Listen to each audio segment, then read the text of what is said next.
Muy buenas a todos amigos, soy Black, ¿qué tal estáis? Y bienvenidos una vez más al canal. Hoy estoy súper emocionado porque, chicos y chicas, he entrevistado a una de las personas más importantes que trabajan en Valorant. Se llama Max Grossman y básicamente es el cabecilla que hace todos los balanceos del juego, tanto de agentes, de armas, economía. Así que es una entrevista muy interesante que estará subtitulada en español. Siento mi nivel de inglés, chicos y chicas, pero lo he intentado hacer lo mejor posible. También además quiero pediros un favor, y es que este vídeo lo reventéis a like para que Rayo sepa la gran comunidad española que hay detrás de Valorant, y también ir al Twitter de Max en la descripción y darle las gracias por aceptar la entrevista. Así que espero que disfrutéis muchísimo del vídeo y vamos a ver todo lo que nos cuenta. ¡Let's go! Y bueno, chicos, ya estamos en la entrevista. Estoy súper entusiasmado. Estoy aquí con Max Grossman, que es el Senior Game Designer de Valorant. So, Max, how are you, my man? I'm good.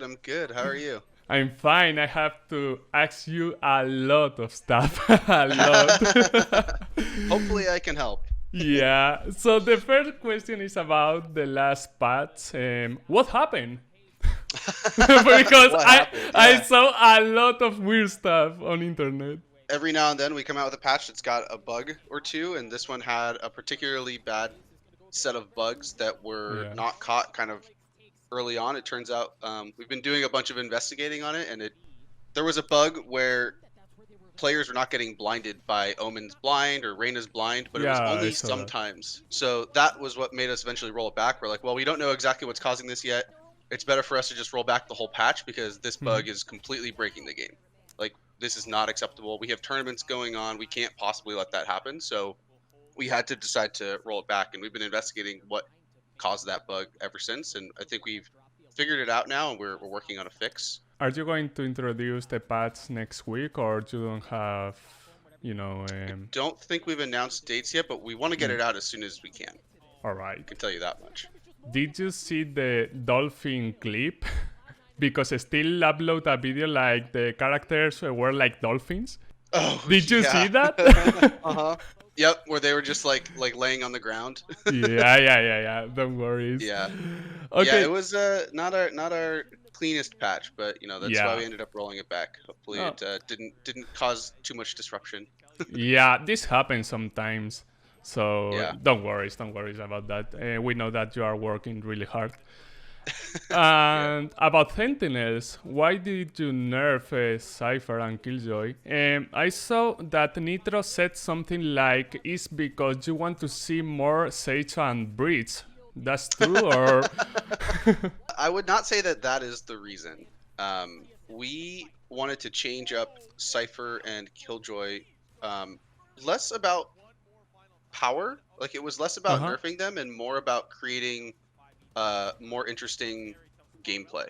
It wasn't just strictly like they are too strong, we want them to be weak. It was, we feel like these interactions can get kind of stale and flat and boring over a long enough period of time. And especially with the Killjoy changes, with the kind of range restriction on the turret and stuff, that's much more about making this character more unique and more specific in how they set up all of their abilities. One of the things that doing these types of changes also gets us is eventually, I think that we would like to be able to buff or change both Killjoy and Cypher in ways that are very unique to them, but also make the game feel more interesting and exciting. I think that with the abilities that just kind of last forever and have no penalty for when you die, it was just creating a lot of kind of stale, slower interactions. Like, we want things to be a little bit faster paced than that, and a little more exciting. So I thought that you could nerf more Cypher than Killjoy, and I think you did the opposite. Are you okay with that, or what do you think? You think we nerfed way more Killjoy than Cypher? Yeah. Probably, that's probably true. I think our hope is that the way that Killjoy is strong, we can focus in on now, which is about making her strong at holding down a single location and playing with her stuff. Cypher is much more about spreading out this big information network, right? He sets up a trap over here, a trap over there, a camera over here. He can kind of have his, his fingers all over the place. Like he knows he has eyes watching everything. Mhm. And we want him to be strong in that really specific way. Whereas Killjoy is very much like, okay, I'm gonna play on B site, and I am gonna lock it down. You're gonna have a hard time getting Yeah. onto B site, and I'm also gonna be here on B site holding it down too. Even if we've nerfed one of the characters more so than another, that was not directly our intent. It's more about creating those really unique identities for the characters. So talking about buffs, about Breach, why? What's the reason? Because I think well, a lot of pro players said that Breach is really strong now, and he has 3 flashes, and you improve the duration of the flashes. So why did you do that? While Breach feels strong, a lot of his he doesn't actually win very much, and he's not picked very much. Uh-huh. He's not as actually strong as I think a lot of people perceive him to be. The thing about Breach is that he feels really strong when you're playing against him, right? Like you always Yeah. feel the presence of Breach when he flashes and uses his ultimate. Like everybody knows about it. Everybody's getting flashed, right? Like they are strong abilities. The issue that we're seeing is that he might flash you, but he flashes you for such a short period of time that nobody's actually getting any kills off of you. They're not able to like capitalize or get ground after the flash hits you. So he flashes you, you're like, oh no, I'm blind. And then you back up for a half of a second, and then you re-peek, and you just kill Breach because he and his teammates have not really been able to gain any ground. So the idea here is that he still has the same number of abilities, but when he actually hits you with his abilities, the debuff lasts slightly longer to slightly increase the window that a teammate has to like attack the blinded opponent. Our hope is that he shouldn't be dramatically stronger. I think, all in all, we increased the full blind tuning by about a quarter of a second, and we increased the when you kind of have the fade off of the blind, you stay blinded in that fade off slightly longer, like a quarter of a second longer. It's like a very, very small amount, but it's still a, a reasonable buff. The whole blind is only 2.5 seconds. So one of the other things to consider is that we're releasing Sky with the patch, and so she also will have kind of equally powerful Yeah. blinds as well. Talking about Sky, I wanted to ask you, do you think that this agent is going to be game changing? I mean, do you think that it's going to be in the meta of the characters? I hope so. Yeah, but what do you think, to be honest? Because, for instance, when Yeah. I played with Sky on Icebox, I thought it's not really strong, but I was thinking like on Vine, imagine that I want to take hookah control. It's Oh, yeah. one of the best characters. I think Sky will definitely be game changing. I don't think that she will be powerful, like really powerful, must pick on every map. But I think, like you called out, I think there are certain maps and certain scenarios where you really want to have her on your team. I think she brings a really unique set of abilities that are really good in very specific spots. I think, like you called out in hookah, I think she's very good on bind. You can use the wolf to get through hookah, and then you can use the bird to get onto site and then flash the back of site. Like you have a lot of really powerful utility for that type of area. One of the things that we want to do with all of our agents is kind of change the game like you're talking about. We want every agent that we release to make people rethink about how they approach these maps and what characters are strong when. It's really important to us that agents feel like they are powerful on certain maps and not just powerful on all maps. Like we don't really ever want to get to a place where we feel like, oh, you always pick this one agent on all maps because they're that good. Like that would be a problem for us, and we'd be looking to try to address that. With Cypher happened that.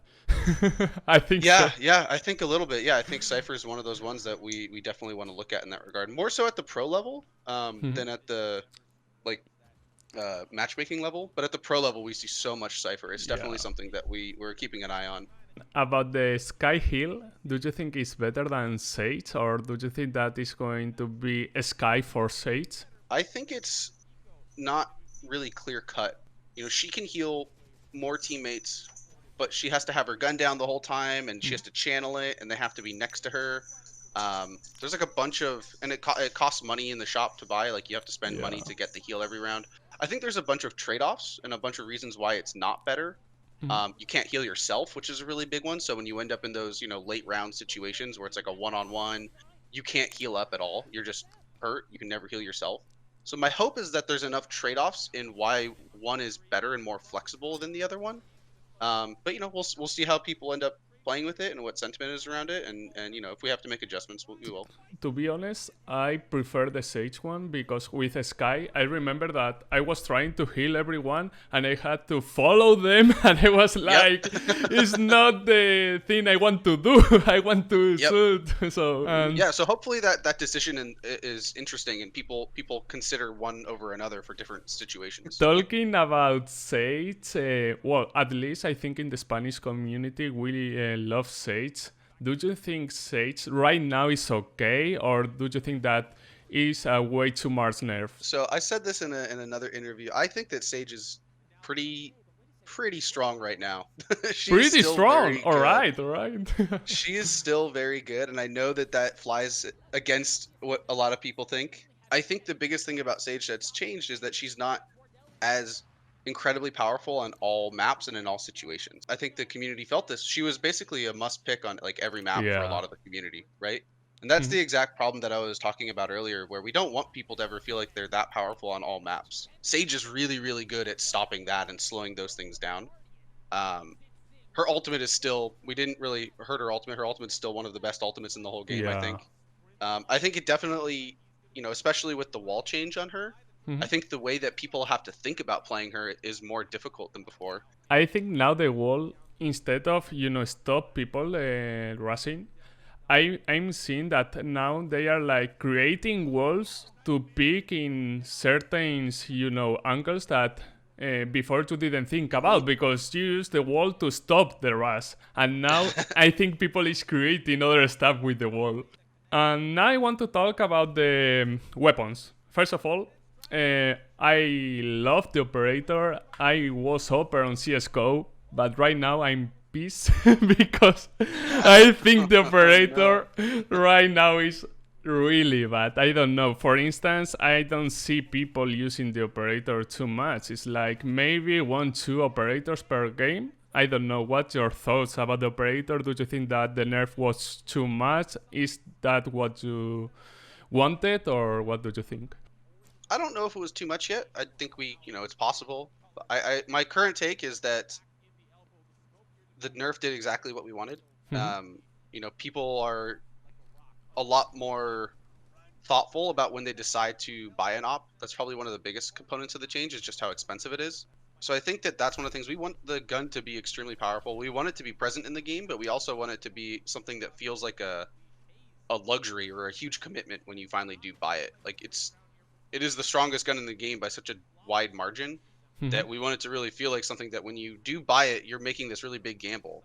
And then conversely, when you are able to take out the player that's using it, you feel like you've done this, you've accomplished this great feat. Like you've managed to take out the operator. I think before the nerf, you'd end up in situations where you'd kill the operator player, and then next round they'd come back with an op, and you'd be like, wait a second, didn't I just deal with that? And I think we ended up in these scenarios where you'd have, 2 ops on both teams at times, and it was just like this, giant sniper fest, which is a little bit more than I think we want. So, we want the op to still be this really powerful tool that is really good at taking out a player. It's really good at holding longer angles. But the decision to use it should be, more challenging, and like when you do use it, and if you do fail with it, the penalty should be pretty high. Did we go too far? I don't think so yet, but I think that time will tell.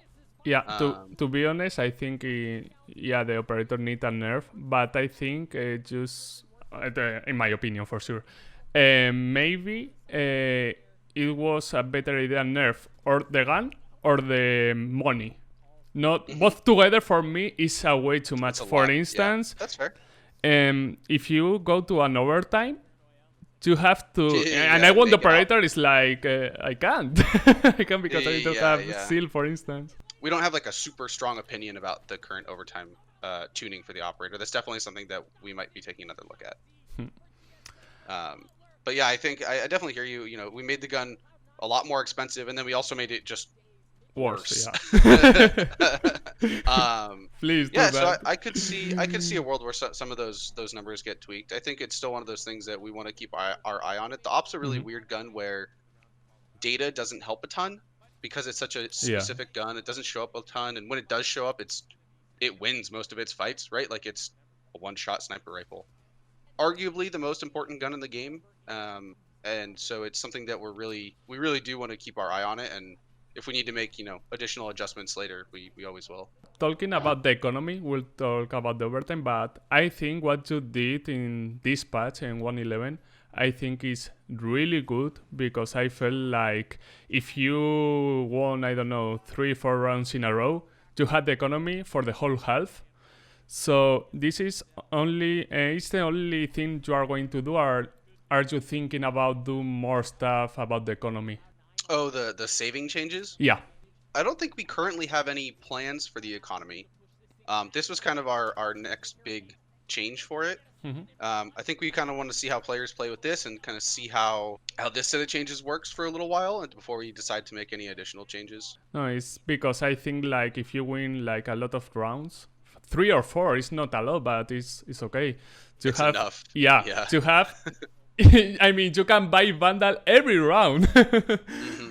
So I think the economy maybe is a problem right now, but the saving patch you are going to introduce is, I think, a good start to make changes. So Nice. for me it's fine. For me it's fine because, well, it's my opinion.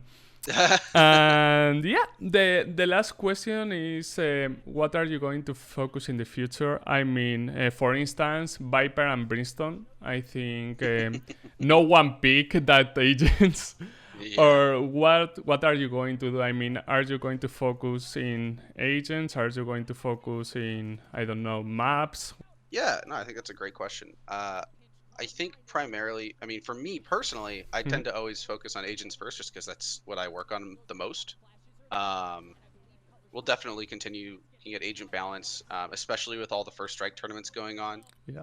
Our general approach will be to make extremely limited changes kind of during this first strike time frame. We don't really want to disrupt the tournament scene and like change up the meta in the middle of a tournament as much as we can. Like honestly, using first strike as a way to kind of observe the scene, and I think players have had a really long time to get accustomed to the game and feel it out and develop strategies, and now they're finally getting to put all those strategies to the test against a bunch of teams like in a big tournament setting. It's a really good opportunity for us to kind of see what the meta looks like, see how people are playing the game. I'm sure we're going to continue to see a lot of Omen. I think what you called out on the controllers is really accurate. It's definitely something that we're looking at. Both Brimstone and Viper and how they can compete with Omen. I'm a main Omen, so it's okay. So I have to change.